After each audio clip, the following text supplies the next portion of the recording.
estimada concurrencia, de nueva cuenta iniciamos los trabajos. Hoy tengo el honor de presentarles para la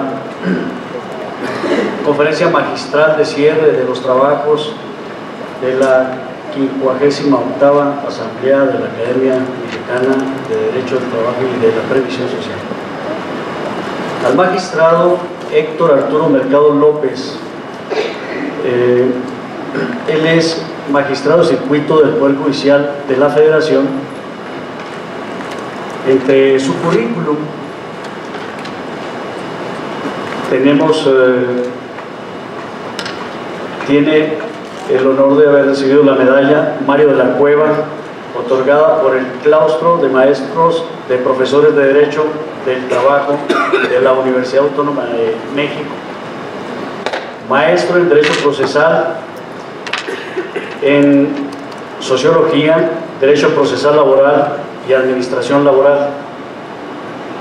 Lo acompañan en el presidium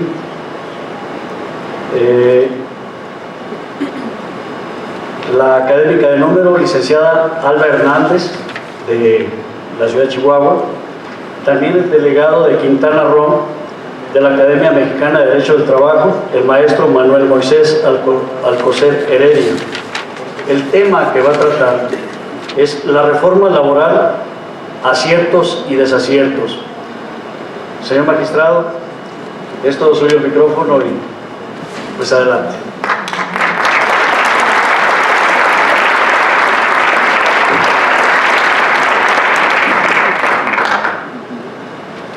Bueno, ¿se oye? ¿Sí?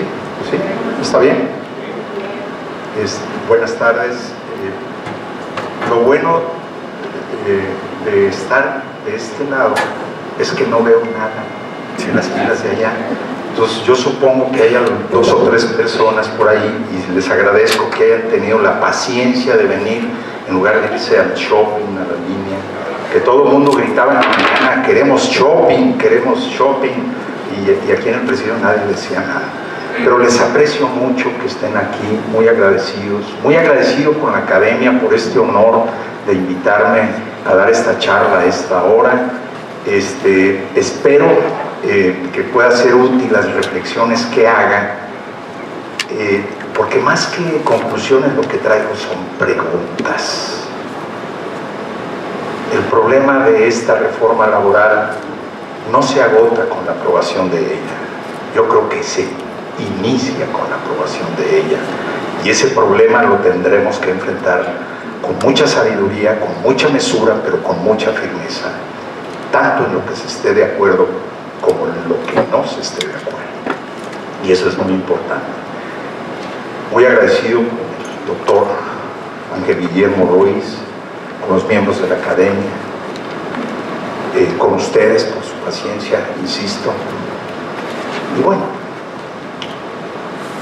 ¿qué podríamos decir que no hayan dicho? Estuve toda la mañana aquí escuchando, y me dio mucho gusto a jóvenes proponiendo ideas de cómo debe ser el derecho laboral, cuáles son sus pretensiones, y me dio mucho gusto que estén pensando en el derecho laboral, porque es un derecho olvidado, es el derecho defenestrado por la propia profesión, el derecho que nadie o casi nadie quiere estudiar. Y cuando hablamos de derecho del trabajo, pues incluyo a los compañeros de la Seguridad Social, aunque ellos dicen que ya son autónomos. Está bien, no hay problema, pero en este camino están junto con nosotros. Y entonces me da mucho gusto esto de los jóvenes. Muchas cosas no coincidían, muchas cosas coincidían con ellos, pero me da gusto que se esté pensando, porque la dinámica contraria en este país es ir cerrando en las universidades, salvo el ejemplo que la Escuela Libre de Derecho de la Ciudad de México nos puso al abrir una maestría en Derecho Laboral de altísimo nivel, como acostumbran en esa escuela. Pero en el país, si uno analiza, se están cerrando las maestrías en Derecho del Trabajo. Yo era profesor de la Universidad Autónoma de Yucatán, estoy aquí compartiendo con el doctor Alcocer, que sus hijos fueron alumnos míos en Mérida, Yucatán. de esa maestría. Esa maestría ya no existe, la cerraron.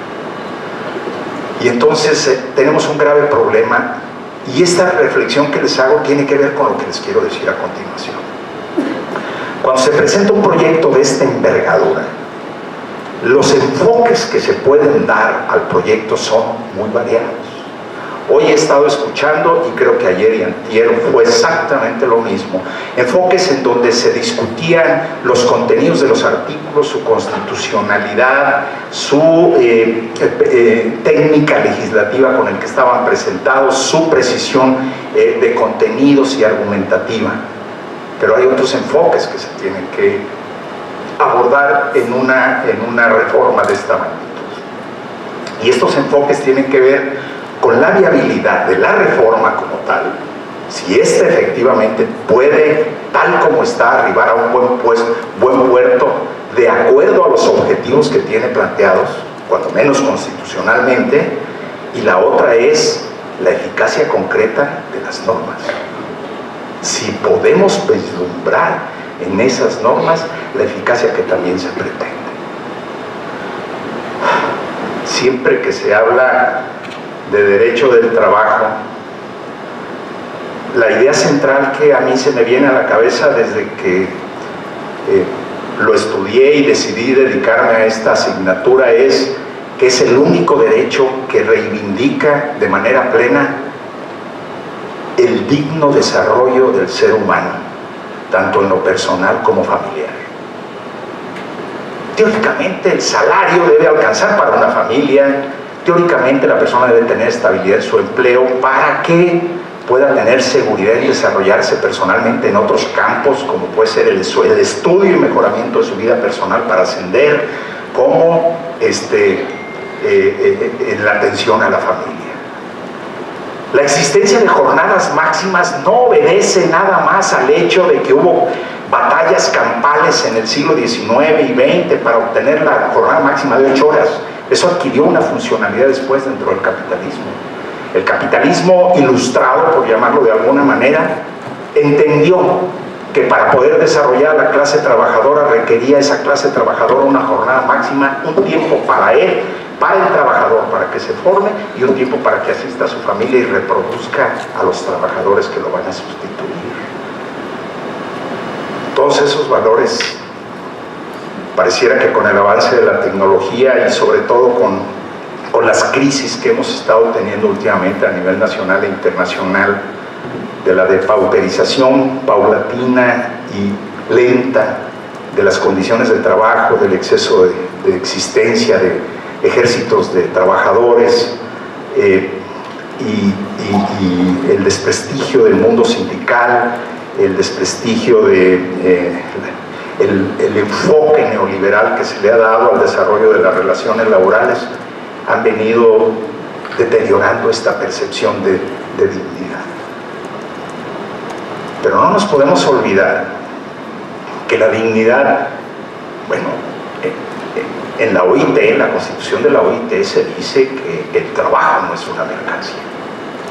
México forma parte de la OIT y sin embargo hoy toda esta reforma trata al individuo trabajador como si fuera una mercancía al servicio del mejor postor, porque diseñó las cosas de tal manera que impide una defensa óptima y eficaz de los derechos de los trabajadores. Me explico.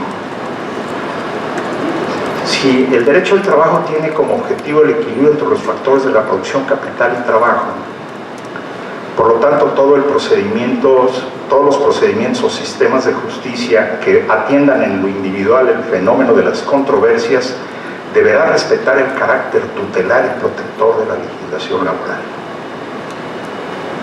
Primera pregunta. Ustedes ya han leído los artículos, han leído las propuestas, los dictámenes, estoy entre otros, que debemos de contestarnos todos. ¿De veras el proyecto respeta el equilibrio procesal tutelarmente pensado a favor del trabajador a partir del principio de realidad de desproporción económica entre el trabajador y patrón?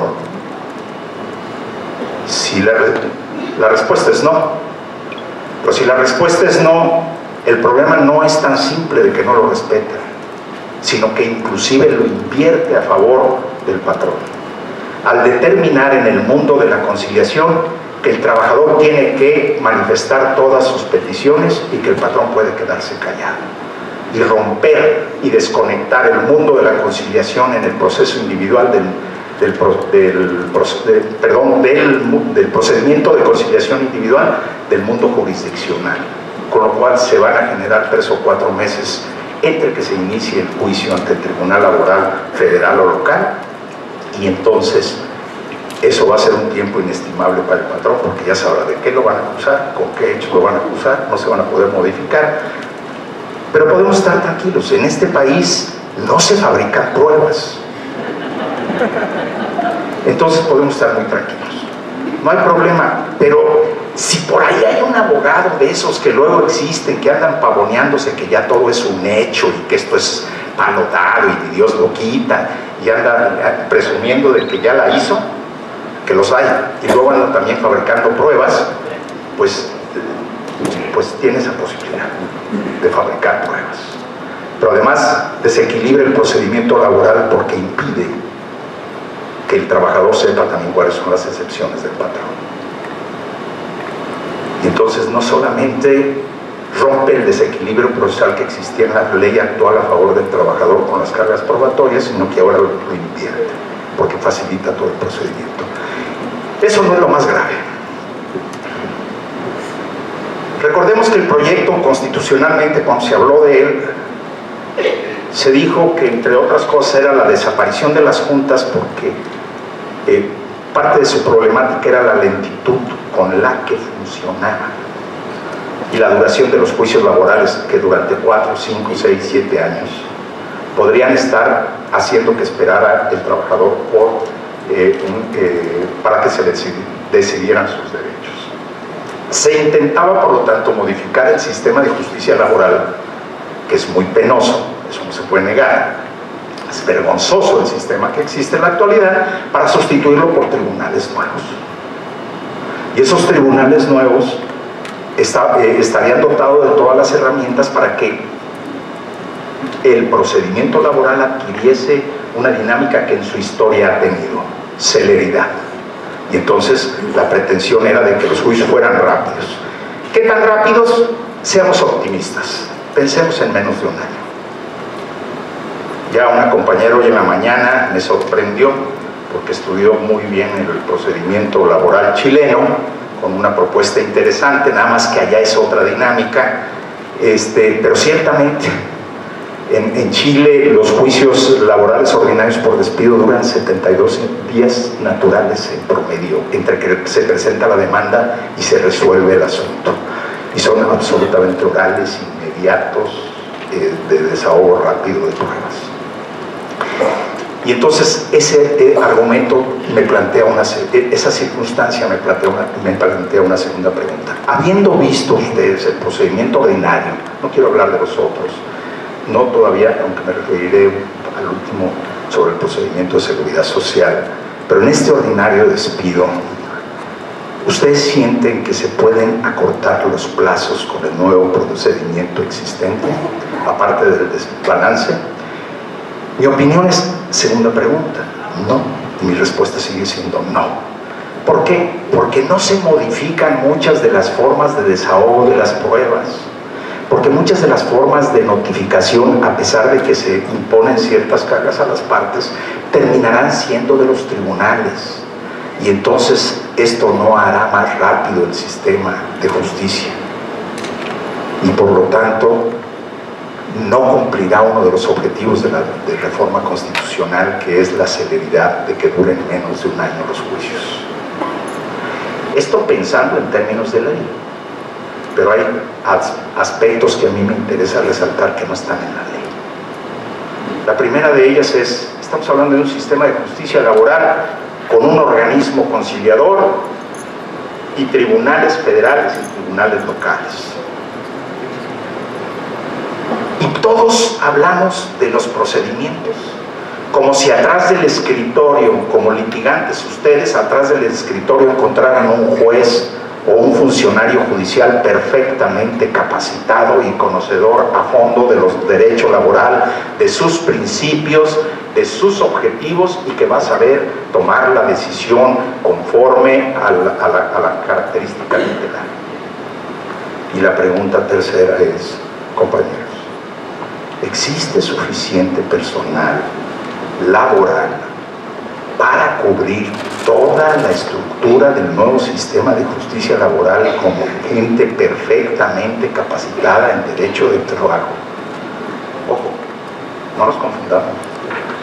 El trabajar ahorita yo en un tribunal colegiado laboral y el trabajar en las juntas de conciliación y arbitraje no nos dan la capacidad para operar en el nuevo sistema. Hay un cambio cultural. A pesar de los defectos que pueda tener la reforma, hay un cambio definitivamente cultural de la forma de resolver los asuntos para pasar de una forma escrita, ahora sí, a una forma oral. Y esa oralidad implica toda una serie de capacitaciones que a mi juicio no se tienen. Y mi respuesta sigue siendo, no hay suficientes laboralistas en el país. No los hay. Por lo tanto, se requeriría hacer una capacitación profunda e intensa de 2-3 años de todo el personal que vaya a formar parte del nuevo sistema de justicia laboral. Estoy hablando de tribunales. Pero vayamos al centro de conciliación. Aparte del defectito que ya le encontramos al centro de conciliación en la recepción de la demanda individual y de que se tiene, agregaríamos que es un error obligar a la conciliación. Obligar a la conciliación es un contrasentido. No se puede obligar a la conciliación en ningún lado. Debes ofrecer la conciliación como una alternativa de solución de asuntos, pero no puedes obligar. Y entonces puede suceder que sea un paso necesario, pero engorroso para el que no quiere conciliar desde el principio. Ya en la mañana decían, en materia de seguridad social, algunos de los problemas que se presentaban, que cuando el INSS ha conciliado, si el primero que le da la orden es el gobierno de no me concilies ni un asunto. O, como nosotros sabemos, en el mundo de los organismos descentralizados, nadie concilia nada si estén peleando 3 pesos, porque la orden es que no concilien, porque temen que en la conciliación pueda haber problemas de corrupción.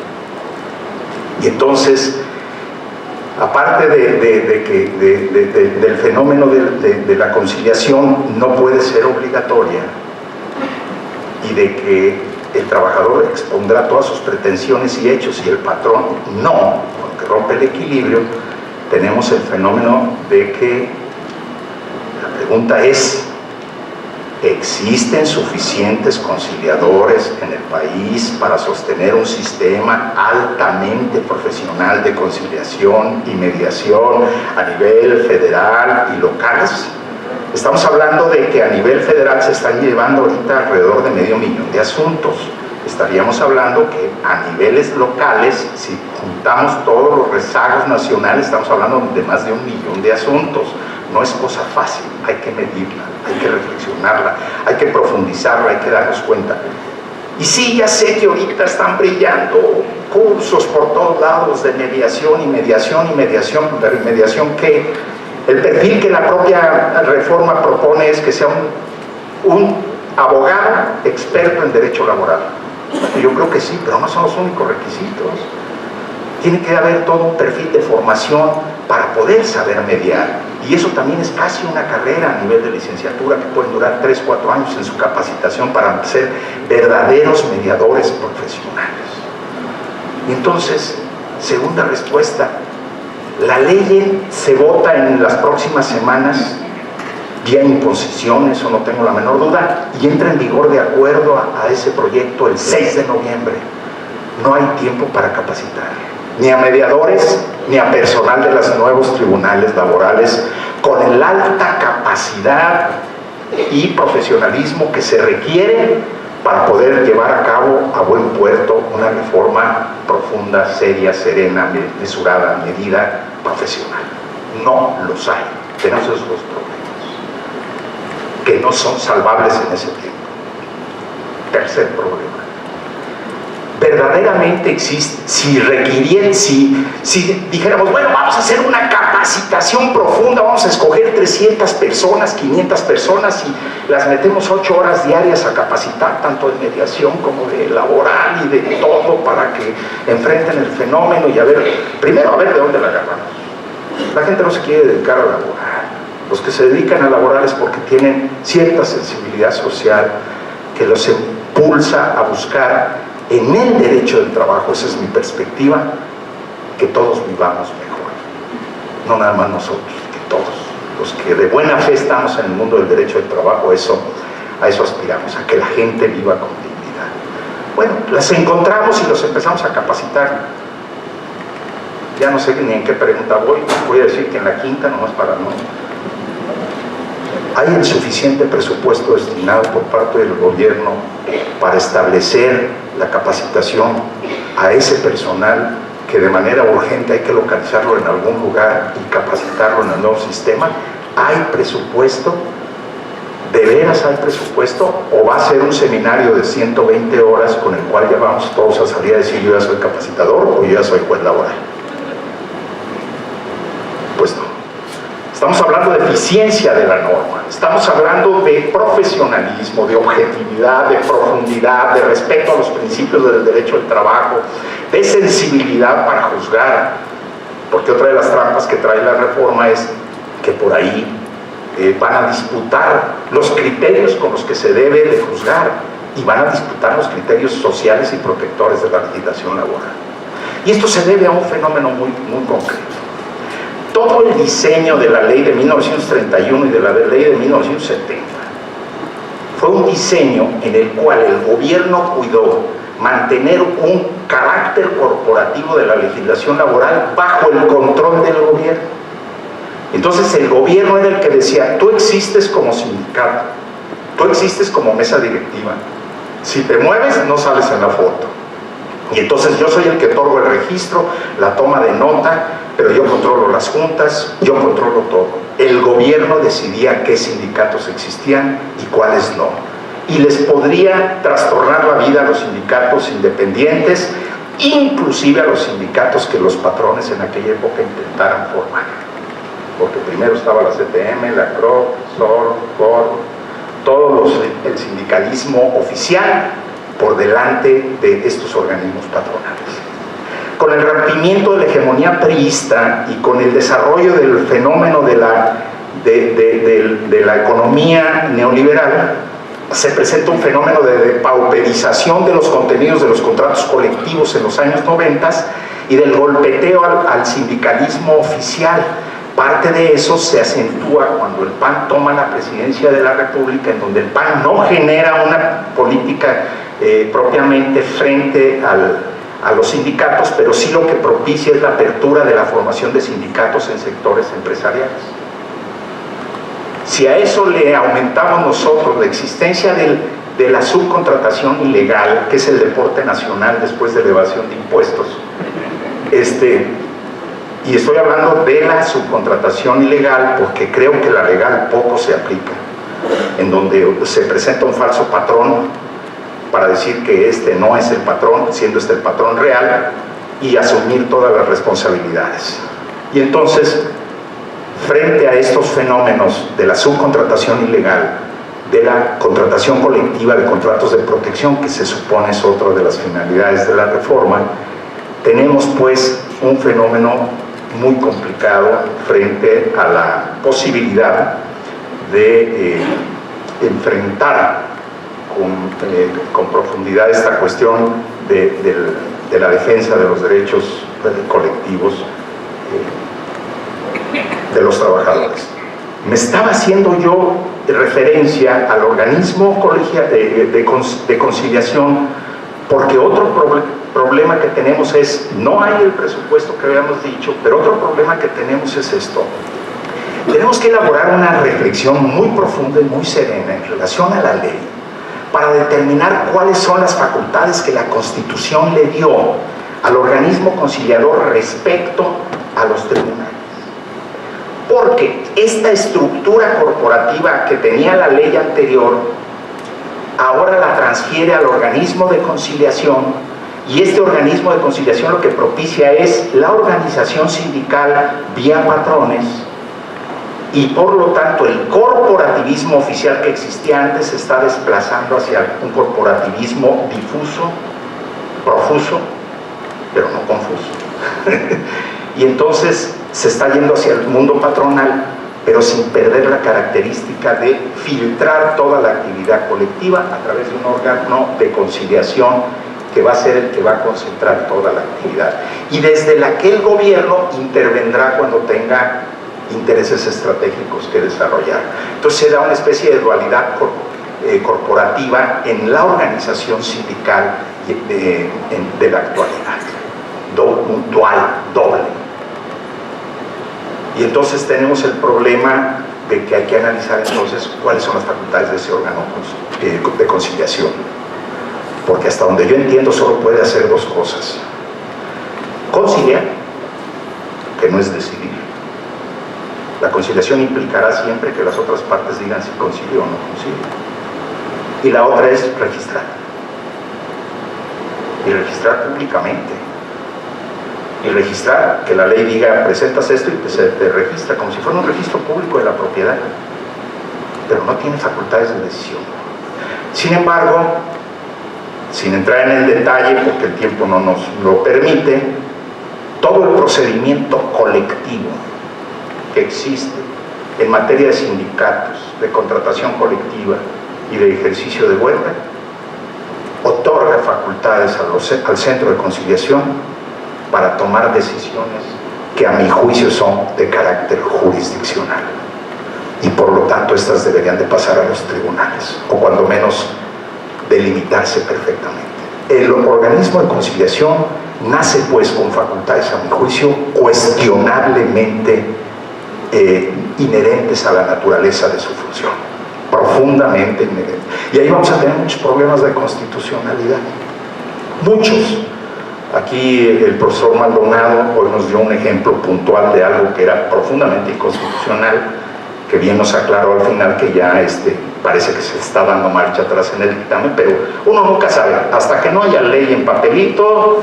Ay, Dios mío, aquí hay que esperar cualquier cosa. Pero entonces trae problemas de constitucionalidad gravísimos el organismo de conciliación. Y entonces hay que hacer un recorrido artículo por artículo, figura por figura, centrarlos y decir, aquí hay problemas severos. Eso va a convertir los juicios más lentos todavía, sobre todo tratándose de cuestiones colectivas. De cuestiones individuales, simplemente el ir y venir en el mundo de la seguridad social, de que voy, hago este trámite y si no, regreso al de conciliación, cuando los tribunales no pierden la cualidad de ser organismos de conciliación, lo cual nos habla, por lo tanto, que el organismo de conciliación es una creación artificial del derecho laboral y necesaria si existieran en el país los suficientes tribunales con el suficiente personal bien pagado y bien capacitado, como en cualquier otra rama podrían haberlos, y que tuvieran facultades de conciliar como existen. Y la compañera que presentó lo de Chile no me dejará mentir, la conciliación en Chile la lleva el mismo juez que resuelve, y que resuelve en 72 días. Y no es necesariamente conciliación, se habla de mediación, que tiene particularidades técnicas mucho más importantes. Y entonces seguimos teniendo el problema de estos actos jurisdiccionales contenidos en un organismo de conciliación, que además está totalmente fragmentado. Entonces, también podría haber una profunda reflexión en relación a la conciliación. ¿Por qué en las conciliaciones, regreso a las individuales, por qué en las conciliaciones individuales no se parte de que el juicio empieza, si es que quieren utilizar al organismo de conciliador como un organismo auxiliar de los tribunales laborales, que desde que se empiece a ejercer la conciliación, esos actos ya jueguen y sirvan y valgan dentro del procedimiento laboral? Entonces demando y que el patrón conteste y se seccione y presenten pruebas y que el mediador desahogue pruebas. En Venezuela existe ese procedimiento y dura 4 meses. Es un procedimiento ante un juez mediador, así se le llama. Y entonces el patrón presenta la demanda, el trabajador presenta la demanda, el patrón contesta con pruebas y él mientras está mediando con la demanda y con la contestación y con las pruebas que va desahogando.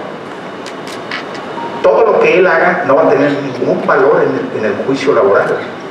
Pero si en 4 meses no logra conciliar, obligatoriamente pasa el asunto a contencioso. Pero ya está todo el mundo notificado, ya está todo el mundo encaminado en el juicio. Y entonces dura exactamente 1 mes en dictar sentencia el juez a Venezuela.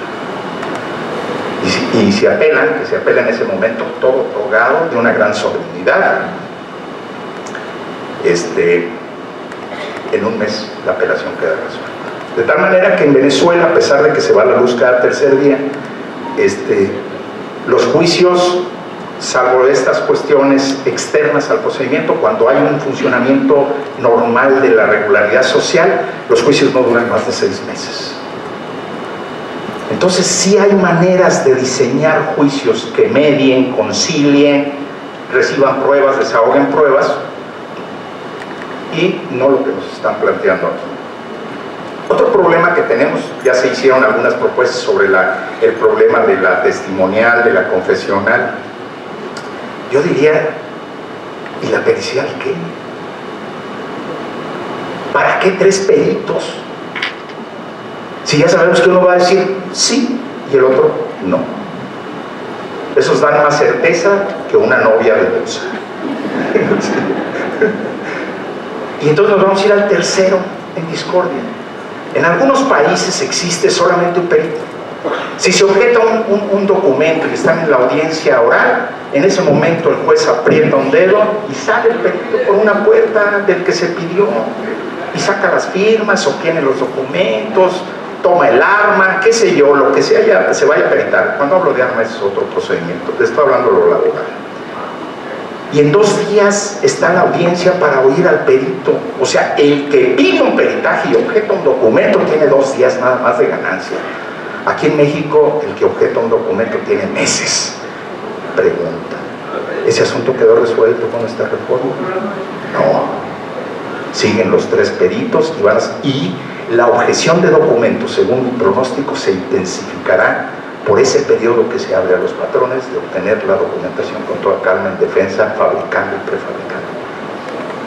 Entonces vamos a tener juicios tan lentos, tan malos, no obstante las buenas intenciones del Poder Judicial Federal y del Poder Judicial Local de que se trate por sacar un procedimiento digno y profesionalmente hecho. No va a poder sustanciar, a mi juicio, con la oportunidad de vida todos estos procedimientos. Pero ahí no terminan los problemas. Dijimos que es un nuevo sistema. ¿En qué instalaciones vamos a meter al personal? Y esas están dentro del presupuesto, pero también marca la necesidad de que ya estuvieran ahorita diseñando las instalaciones acordes a un examen riguroso de la ley, de saber qué se requiere y cómo van a estar establecidas y cómo van a estar organizadas. No hay instalaciones. Si nos van a meter en una casa, como lo que hacen es rentar una casa vieja y medio pintarla y ahí metemos todos y a ver cómo le hacemos, como ha sido la costumbre del abandono en que el Estado mexicano ha tenido al sistema de justicia laboral presupuestalmente, pues eso no va a resolver nada. Y entonces es una reforma de papel, es una reforma fallida de antemano que lo avisa. Y entonces no hay instalaciones. No hay instalaciones, no hay presupuesto, no hay conciliadores, no hay laboralistas. Son 4 elementos externos al fenómeno laboral. El organismo de conciliación es innecesario, tiene facultades no queridas que no puede tener de acuerdo a lo que la Constitución señala, y además tergiversa el procedimiento laboral porque altera en una etapa prejudicial que pomposamente dicen que no es judicial, el procedimiento en desequilibrio de en contra del trabajador, para que cuando llegue al juicio, pues yo no sé, a lo mejor se le trate ¿qué? ¿Cómo? Igual. ¿Cómo recompone allí el juez? Y tenemos otro fenómeno también externo al propio sistema de la propia ley. que es el siguiente. Lo voy a decir así, pero por favor no me echo porras a mí mismo. Yo creo que el Poder Judicial de la Federación cuenta con una autonomía e independencia judicial razonablemente suficiente para ejercer un trabajo profesional. Cuenta con eso. Eso no tengo la menor duda. Si hay prietos en el arroz es porque ellos quieren, no porque el sistema los empuja. Pero yo creo que no podemos decir lo mismo de los sistemas judiciales estatales. Me parece que los sistemas judiciales estatales están diseñados para que no tengan autonomía e independencia. Y entonces, en donde la intervención gubernamental del Ejecutivo llega a ser tan decisiva que les hace perder esa autonomía e independencia. El presidente del Tribunal Superior de Justicia de muchos estados, yo sé que no es el de Chihuahua para no meterme en líos, pero en de otros estados, en automático lo hace el presidente del Tribunal Superior de Justicia y ya se siente candidato a gobernador.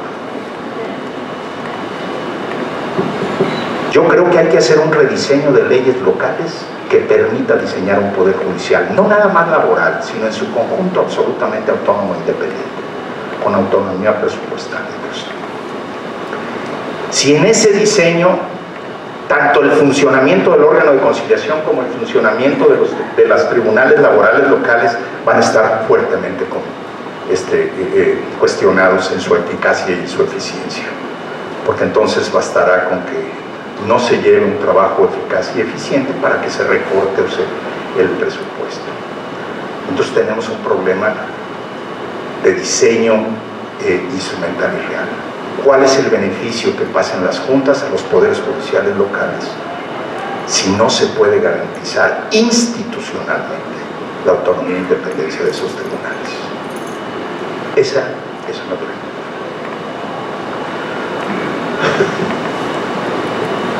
Luego están los fenómenos del diseño de los tribunales. Y entonces dicen, va a haber tribunales de trabajo. Y ya los compañeros de Seguridad Social en la mañana nos dieron una lección puntual, excelente, brillante, de cómo van a funcionar estos tribunales. Pero no nada más los tribunales laborales, sino también el tribunal de lo social. Y entonces mezclan, ya vieron que si estoy afiliado es por un lado, y si no estoy afiliado es por el otro. Y yo siempre me he preguntado, y desde el punto de vista teórico, y yo he encontrado, bueno, no, yo no he encontrado, se me ha imaginado que esa obsesiva circunstancia en que nos mete la repetición de un mismo discurso de que hay que ir especializando todo porque esto es más eficiente, me parece que en el mundo de trabajo tendríamos que pararnos y decir, reflexionemos si esto es así o no. Por una razón, en el mundo de trabajo, cuando se ven los dos factores de la producción y se ve el factor trabajador de un solo lado, detrás de ese trabajador, dado el diseño con que teóricamente se determina la existencia del salario, está el trabajador y hay un salario suficiente para mantener una familia. Detrás de ese trabajador hay un núcleo familiar. Y hay un núcleo familiar que tiene ese ingreso salarial y el ingreso a la seguridad social gracias a la formalidad de ese trabajo. Porque en este México nuestro no se ingresa a la seguridad social si no se tiene trabajo. Y entonces, en cada trabajador tenemos que advertir una familia para poder juzgar con perspectiva de familia. Y entonces, el problema radica, ¿para qué dividir seguridad social de laboral? Cuando yo diría, si me lo permiten, la licencia, don Ángel Guillermo ya un día me oyó y él, para mí el hombre que más sabe de seguridad social en este país. Y cuando me dijo lo que me contestó, pues ya dije, ya lo puedo decir sin pena, porque a lo mejor no hay tan desviado. Si el fenómeno, en lugar de estar pensando que yo no disputo teóricamente la autonomía de la seguridad social respecto al derecho al trabajo, Eso es una disputa teórica que yo acepto, que hay una división, no tengo ese problema. El problema es el que va a tomar la decisión en un mundo complejo donde tiene que preservar el núcleo familiar, donde se entrelazan problemas de familia, de menores, de trabajo, de seguridad social, de enfermedades, de múltiples circunstancias. Y entonces tengo que tener una visión global de la decisión que estoy tomando, la esté tomando en laboral, en seguridad social, en familia o en medio ambiente. Entonces yo haría tribunales de lo social que involucraran y conocieran de asuntos de familia, de medio ambiente, de seguridad social y de laboral al mismo tiempo. Cuando un trabajador está siendo despedido, muchas veces está viviendo un problema de divorcio o un problema de manutención de hijos. Y si vamos a juzgar partiendo de la desigualdad social y con perspectiva de derecho laboral o perspectiva de tutela laboral, tenemos que ver el fenómeno integral de preservación de la familia como el núcleo donde, si queremos que se sigan transmitiendo valores, se debe de preservar en su integridad. Por eso yo no especializaría, porque se puede correr el riesgo de resoluciones contradictorias que pongan en entredicho el destino de ese núcleo familiar. Por eso yo vería la perspectiva de la integración desde el fenómeno del efecto que quiero tener con la decisión judicial, que es proteger al trabajador para proteger a su familia, para proteger a sus hijos, para proteger a la mujer o el hombre que no trabaje en esa relación, para proteger el entorno completo de su educación, de su capacitación, de su derecho a una vida digna. Y la vida digna no se resuelve nada más en el mundo laboral. La vida digna va mucho más allá. Va en el sentido de abarcar las demás materias para preservar el núcleo familiar.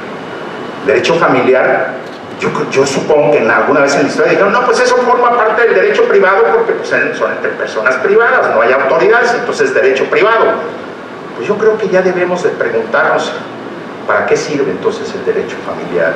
¿Para qué sirve el derecho laboral? ¿Para qué sirve el derecho social? Si no es para buscar la dignidad del núcleo, del hombre, de la familia. Entonces, no pensemos en dividir tribunales, pensemos en crear hombres y capacitar a hombres que conozcan a fondo estas materias y que integren en su cultura la decisión de preservar con todas sus fuerzas la dignidad de las personas en la decisión judicial que van a tomar. Por eso yo estoy en contra de que se especialicen los juzgados, los tribunales. Corremos graves riesgos de que en un lado le estemos dando al trabajador y en el otro le estemos quitando. Y con eso ponemos en riesgo a una familia que no existe en el juicio, pero que debe existir en nuestra conciencia. Ya sé que los especialistas en seguridad social, menos el mi maestro, me han de estar haciendo pedazos. Me doy por ser un picadillo con pasas muy sabroso. No hay problema. Pero es una propuesta. ¿Qué encierra todas estas preguntas, todas estas reflexiones, todas estas cosas que digo?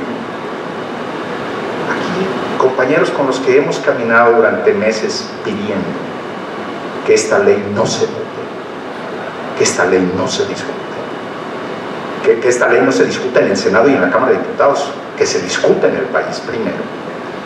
Sí, eso es lo que hemos venido pidiendo y tenemos diferencias aquí a la hora de exponer cada quien nuestros puntos de vista. Si en este entorno tan importante pero pequeño, vista la dimensión del país, hay diferencias, ¿qué diferencias no habrá cuando se abriera una discusión seria, profunda y de altura entre todos los actores sociales a lo largo y ancho del país? En Chile, vuelvo a Chile, para votar la ley que se votó, se dieron 2 años de discusión. El gobierno elaboró la ley, o un grupo que designó al gobierno de aquella época, elaboró la ley y se las entregó a los patrones y se le entregó a los trabajadores. Claro, es una ley con visión de Estado. Y les dijo a discutir, señores, sobre un proyecto del Estado con visión de Estado. Y se pasaron 2 años discutiendo. Y llegaron a un acuerdo en el papel.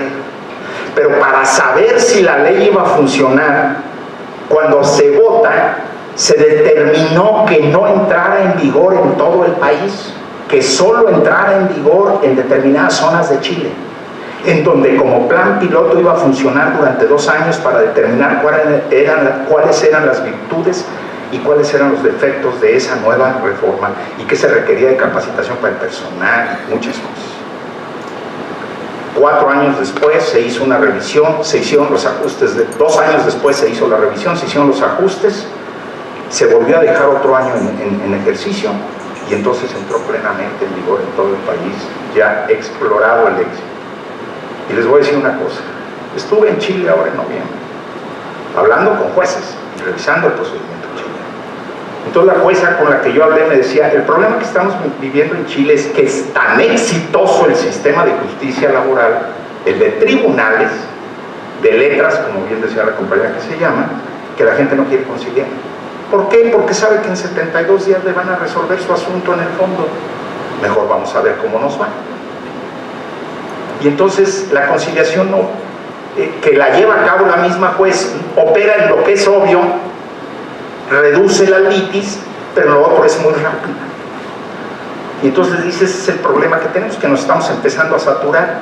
Todos los tribunales, Santiago es una ciudad que tiene cerca de 7 millones de habitantes, la atiende con alrededor de 80 jueces laborales, formados en 2 tribunales de letras. Llevan audiencias de las 8 de la mañana hasta la 1:30 de la tarde. Y entonces la solución que van a tener es abrir de las 2 a las 8 de la noche, en las mismas instalaciones. Lo barato del sistema chileno nos dejaría helados, compañeros, para que el gobierno no ande alegando de que no hay dinero. Es verdaderamente sobrias, muy modestas, muy dignas, pero muy modestas sus instalaciones. Y por ejemplo, para poner una idea, un juez no tiene un solo trabajador a su servicio.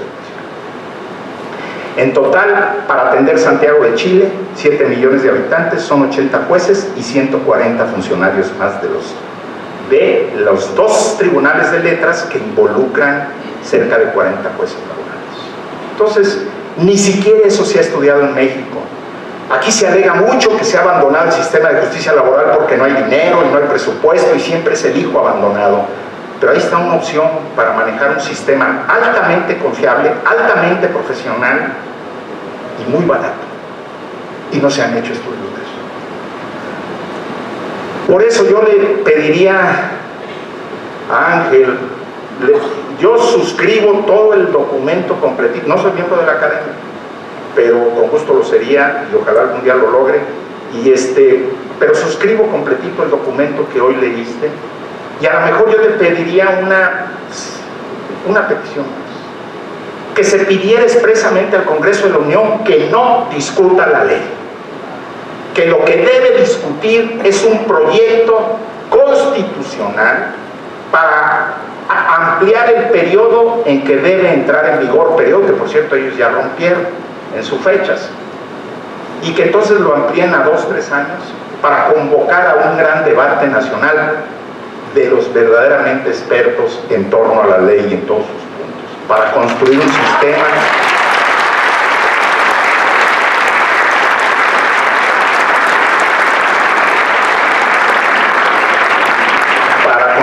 un verdadero sistema de justicia profesional, de gran alcance, que le dé a cada quien lo que merece. Nadie está hablando de destruir patrones, ni nadie está hablando de someter trabajadores. Estamos hablando de que hay personas que exigen que se les diga que su derecho, que pueden acceder al derecho que tienen. Y en ese sentido apoyo entusiastamente también la propuesta del compañero que dijo que debe haber una gran campaña nacional de educación sobre los derechos, no solamente laborales, sino los derechos constitucionales, pero los laborales urgen, porque no nos sabemos defender.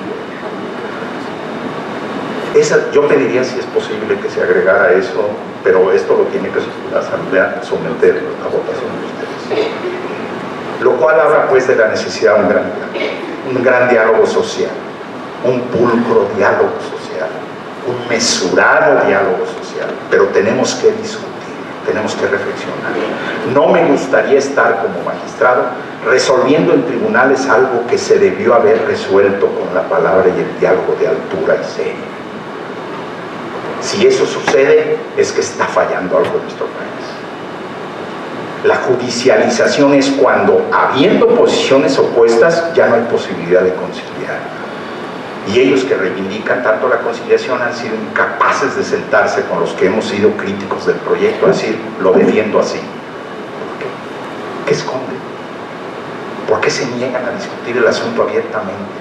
Vienen y soberbiamente dicen, el proyecto es un hecho y se va a votar.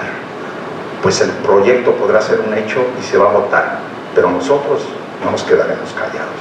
Desde cada trinchera en que estemos, seguiremos peleando por ese derecho que regrese la dignidad al ser humano, por ese derecho que vigile la integridad de la familia como transmisora de valores y que es el derecho laboral y es el derecho social, por ese derecho que tendremos que interpretarlo con todos los principios que son principios ganados en la Constitución, que están en la Constitución, que son leyes de la Constitución y de la ley laboral, para arribar a resoluciones que cumplan los objetivos de equilibrio y dignidad.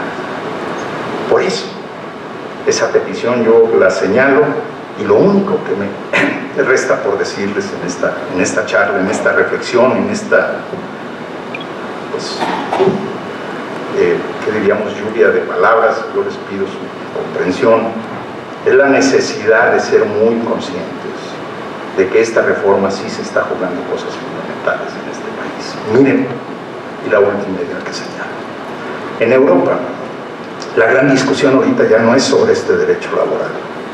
La gran discusión en Europa es el fenómeno que está sucediendo, es que con el avance de la tecnología hay grandes ejércitos de desempleados. ¿Qué van a hacer con ellos? Si la robótica y la inteligencia artificial va a empezar a sustituir trabajos, no solamente de trabajos prácticos, sino trabajos también intelectuales, de tal manera que va a desplazar tal cantidad de trabajadores y va a generar tal desempleo, que va a generar la imposibilidad de que el 40 o 50% de los trabajos que actualmente existan dentro de 30 años. Están frente a un fenómeno que los tiene preocupados. Y entonces se ha estado debatiendo mucho a nivel de Europa en una figura que ya empieza a introducirse en México, que se llama la Renta Básica Universal.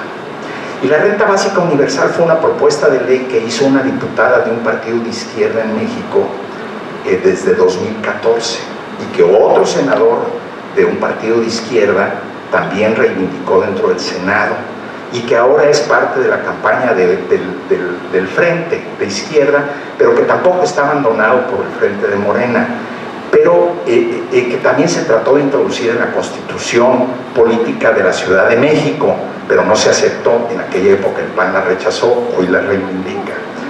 Pero fuera de ese fenómeno político, yo sí quisiera que fuera una figura que empezáramos a voltear, a ver con mucho cuidado, con mucha precisión, porque frente al fenómeno de ya no poder dar trabajo a toda la población, ¿quién va a consumir? ¿De dónde van a ganar el salario? Entonces, la propuesta es que se dé una renta básica universal a todos los ciudadanos de un país desde que nacen hasta que mueran. Individual, suficiente, y al decir suficiente es porque la renta que se va a entregar a cada persona está por arriba de la línea de pobreza. Les informo, el actual salario mínimo está por abajo de la línea de pobreza, o sea, es un salario miserable técnicamente hablando, ¿sí? Debe ser, por lo tanto, suficiente, estando por arriba de la línea de pobreza, con lo cual se abate la miseria automáticamente. Es, decíamos, individual, es incondicional, no se entrega nada de cambio, no le vas a pedir ningún trabajo, ni ninguna disciplina política, ni nada al trabajador. Y entonces, esta línea debe ser financiada a través del abatimiento de los más de 5,000 programas sociales que existen en este país y una captación pulcra y correcta de fiscal. No es algo fácil, ni estoy diciendo que es sencillo, estoy diciendo que dentro del gran debate nacional por la dignidad del hombre y de su familia están cómo preservar el viejo sistema y modernizarlo para atender ese desfase del México más atrasado, y cómo atender a estos ejércitos que nos está generando la otra empresa punta que al meter robótica desplaza trabajadores y que necesitamos sostener. Hay un gran debate nacional sobre el destino de este país, y en ese debate nacional el derecho del trabajo, ni la renta básica, que es un fenómeno también fiscal, ni estos fenómenos ocupan un espacio ni siquiera en las campañas electorales, son desdeñadas, no existen, y se administra por error. Donde surge un problema, ahí lo gestiono, lo resuelvo y lo doy por resuelto, cuando lo que hay que buscar es medidas de fondo, mesuradas, profundas, dándole una oportunidad a este pueblo de tener un poder judicial local y federal verdaderamente capacitado, altamente tecnificado e independiente y autónomo. La dignidad del hombre y de las familias va de por medio. Muchas gracias.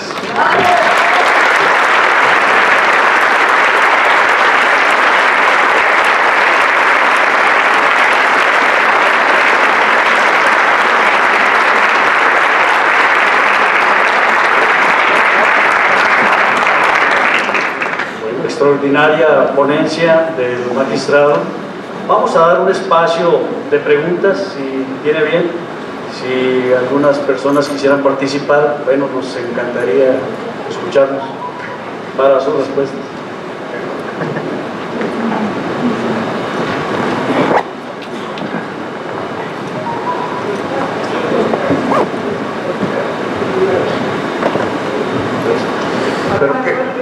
Tres preguntas. Qué gusto, qué regocijo, qué gran satisfacción para los laboralistas escuchar pensamientos tan limpios, tan claros y tan de buena fe. Felicidades. Coincide usted con lo que hemos venido tratando y que ya fue objeto de un acuerdo de esta asamblea, que el periodo de conciliación es cabeza de un procedimiento, no es un acto aislado ni que pueda separar un problema de la solución que se busca.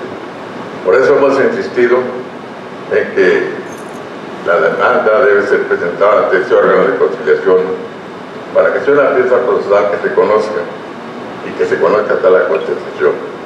En términos muy vulgares, yo he dicho que al trabajador le quitan la ropa y enseña todo, y sobre eso el patrón se va a defender, pero a él no le exigen que enseñe nada, y lo que ahí dice ya no lo va a poder modificar.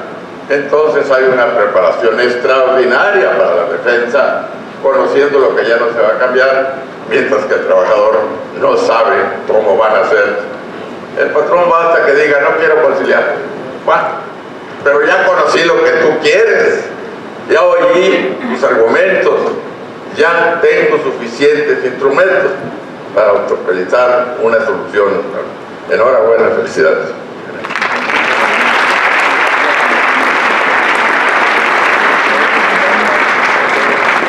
Con la disculpa por el tiempo, vamos a reducir el número de preguntas, una o dos preguntas, tres preguntas, pero adelante, señor magistrado. Bueno, en primer lugar quiero agradecerle profundamente la claridad de sus conceptos y su aportación. Realmente nos hacía mucha falta que alguien con la visión del Poder Judicial Federal viniera a darnos su opinión, que definitivamente es muy valiosa, y me va a disculpar, yo sí voy a abusar de su generosidad. Tengo dos preguntas esenciales que hacerle. La primera, a mí me preocupa mucho que el texto constitucional habla de tribunales, y al menos en los estados yo he estado escuchando que van a crear juzgados.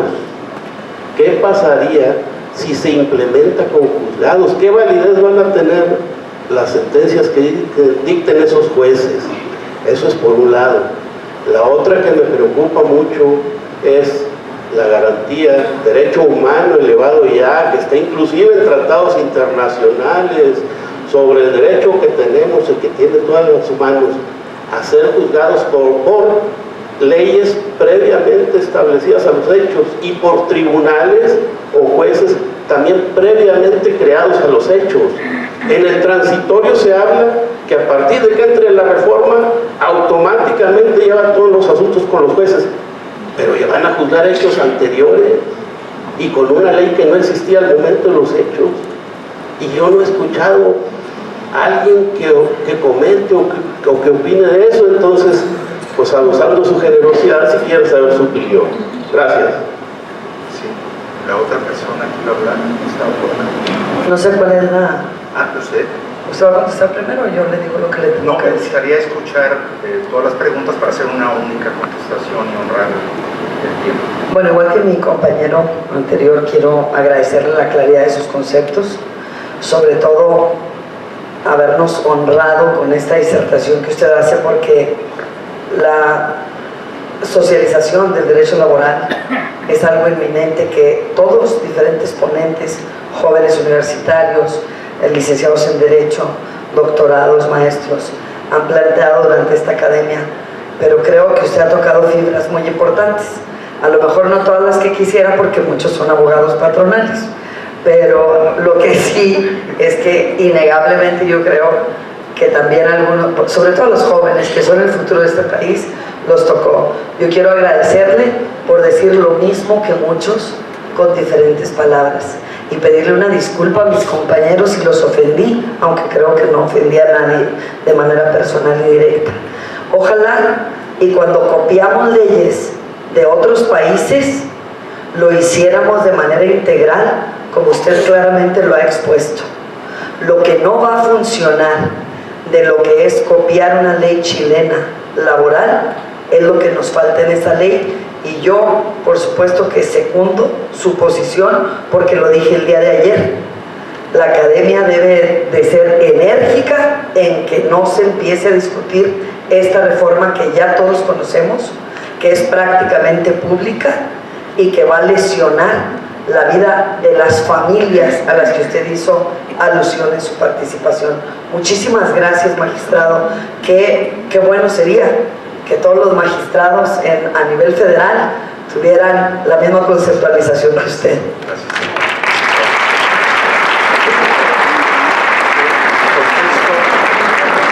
Contesto la pregunta del compañero, que además es el compañero que en la mañana planteó una cuestión de la constitucionalidad del artículo 48 de la ley. En el tribunal declaramos inconstitucional el artículo 48 de la ley y se fue en contradicción a la Suprema Corte de Justicia. Nosotros decíamos que era una ley regresiva porque no resarcía al trabajador del daño que le habían hecho dado la injustificado el despido. Pero la Corte me arregló mi asunto y dijo que no, que el artículo 48 sí era constitucional. En estas disputas de las ideas, uno puede ser vencido, pero no necesariamente convencido. Yo acepto el criterio, con todo respeto, de la Suprema Corte de Justicia de la Nación, lo acepto y lo aplicaré cuando me corresponda como magistrado, pero no me convence en los argumentos que me dieron, porque no han terminado de contestarme todos los que yo puse en mi sentencia. Sin embargo, de ahí se derivaron dos criterios más. Uno que hablaba sobre las vacaciones y el aguinaldo. Y ahí yo también, en el pleno de circuito del DF, se fue luego en contradicción a la Corte, yo voté en contra, en el sentido de que se cortaban a las 12 meses las primas de vacaciones y el aguinaldo porque formaban parte del salario. Yo voté en contra porque señalé que tratándose de reinstalación se atendía a condiciones diferentes a las de la indemnización, y por lo tanto, pero me quedé 16-1 porque así está formado el pleno de circuito. Se fue a la Corte y la Corte confirmó lo del 16-1 a favor del 16, el 1 siguió perdiendo, que soy yo. Y entonces, sí. Pero hay otro criterio más importante emitido por el pleno de circuito, en donde el 2% se debe calcular. Yo no acepto el criterio que hace el pleno de circuito mío, aplicó en el sentido de decir, se calcula de la siguiente manera: si estamos hablando de 150,000 pesos, son los 12 primeros meses, son 3 meses de indemnización, 12 del año, y empiezan a correr. Al primer mes se acumulan 3,000. Hay quien quiere interpretar que esos 3,000 se van a entregar hasta el día de la indemnización y nada más 3,000 pesos. No, son 3,000 mensuales. Se van a ir acumulando 3,000 mensuales. Que yo no comparto el criterio, pero no es ese de que 150,000 pesos, entonces el porcentaje me da 3,000 pesos, el 2%.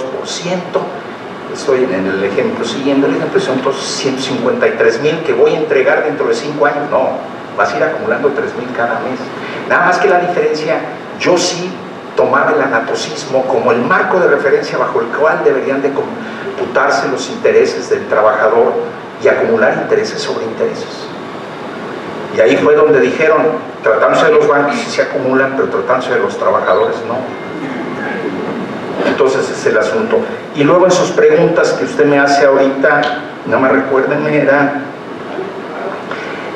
la denominación tribunal y juzgado. Para mí no es tan importante si la ley se ampara en el fundamento que tenga. A mi juicio deberían de llamarse, para no generar confusión, exactamente igual, pero si están alimentados en su conjunto de la ley, el que se llama el tribunal y juzgado para mí no es muy relevante. Sin embargo, acepto que deben ser tribunales. No necesariamente por ser tribunales se deben llamar magistrados. Pueden ser juez del tribunal. ¿Me explico?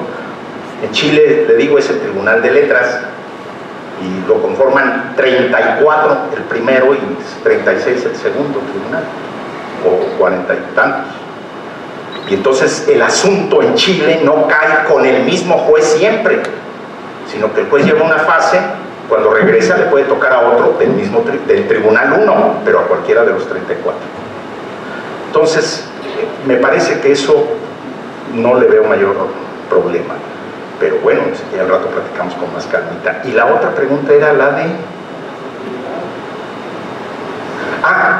No, como yo entiendo los artículos transitorios es, la ley entra en vigor al día siguiente, el decreto entra en vigor al día siguiente de que se vote.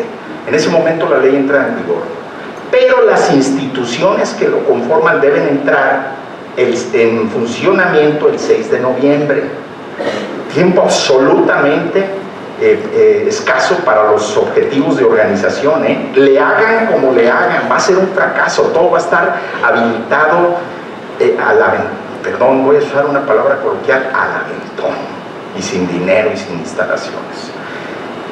El 6 de noviembre deben empezar a funcionar. A partir del 6 de noviembre se reciben los nuevos juicios que se llevarán con esta ley nueva que se va a votar. Los anteriores se seguirán llevando por las juntas de conciliación y arbitraje que seguirán existiendo durante 6 años. Con la vieja ley se van a llevar, entonces ese problema a mi juicio no va a existir. Yo la pregunta que me hago allí y que también tengo una respuesta es qué se va a hacer con el personal de las juntas en la medida que vayan cerrando. He dicho una respuesta y me la han criticado muchísimo creyendo que yo lo que busco es deshacerme de ellos. Pero déjenme decirles una cosa, en los nuevos sistemas laborales profesionales altamente capacitados que se han instalado en toda América, entre paréntesis, somos el país más atrasado en justicia laboral del mundo occidental. No hablo del oriental porque allá no sabemos cómo resuelven, pero acá, de todo el mundo que sí sabemos cómo resuelven, somos el más atrasado. Ni Nicaragua ni Costa Rica tienen ya sistemas más adelantados que nosotros, porque la OIT ha asesorado a muchos sectores en esta reforma. Pero lo que yo he señalado es que la ley señala que hay que respetar los derechos de los trabajadores de las juntas que se van. Pero a contraposición de eso, yo he señalado enfáticamente que, y ahí van a perder justos por pecadores porque hay gente muy capaz, ninguno de los trabajadores del sistema viejo deben ingresar en el nuevo para cortar circuitos de tráfico de influencia o de corrupción. Nada más que no sé quién es corrupto y quién es honrado. Y entonces nadie entra. Pero ojo, eso no significa no respetar sus derechos laborales. ¿Qué hago? Si voy a incorporar a las viejas juntas al Poder Judicial local o al Poder Judicial federal, entonces lo que yo tengo que hacer es, durante el tiempo que ellos están resolviendo los juicios que quedan, les voy a dar un alto cursos de capacitación de alto nivel en penal, civil, administrativo, en todas las demás ramas donde tengo tribunales. Y en la medida en que yo vaya cerrando esos tribunales, les doy la opción de regresar, de ir hacia esos tribunales en el rango que hayan ganado. A lo mejor entraron como oficiales administrativos, pero para entonces ya pueden ser secretarios de proyectos, secretarios de acuerdos, pero en materia civil, penal, administrativa, en otras. no en laboral. Si no cortamos los circuitos de tráfico, de influencia y corrupción, el sistema tampoco va a funcionar. Suena duro para mucha gente honrada que trabaja ahí. Y es duro, pero es un costo que tenemos que pagar sin lastimar sus derechos laborales. Ellos tendrán derecho a un trabajo digno, capacitándose adecuadamente y con el ingreso suficiente o más que el que tenían antes. Porque si alguien paga mal, son las juntas, ¿o no? Muchas gracias.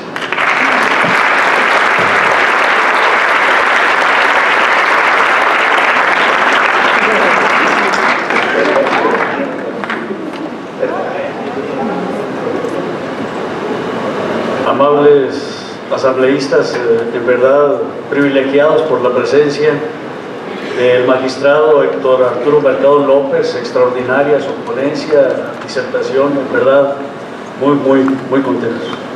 Muchas gracias. Vamos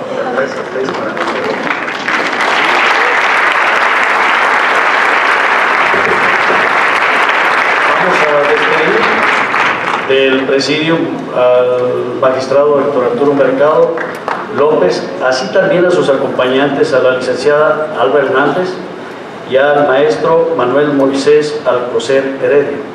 Muchas gracias. Ciudad Juárez otorga el presente reconocimiento al magistrado Arturo Mercado López por su valiosa conferencia magistral, sí, muy valiosa, maestro, la reforma laboral, aciertos y desaciertos. Asamblea Nacional de Derecho del Trabajo de la Academia Mexicana del Derecho del Trabajo y de la Previsión Social, efectuada aquí en Ciudad Juárez, Chihuahua, del 25 al 28 de marzo.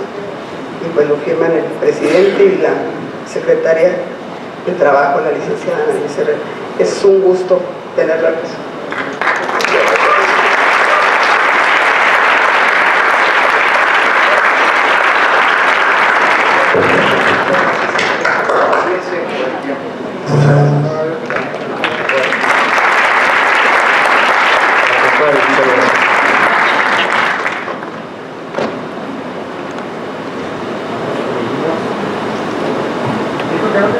Antes de proceder a la ceremonia de clausura de esta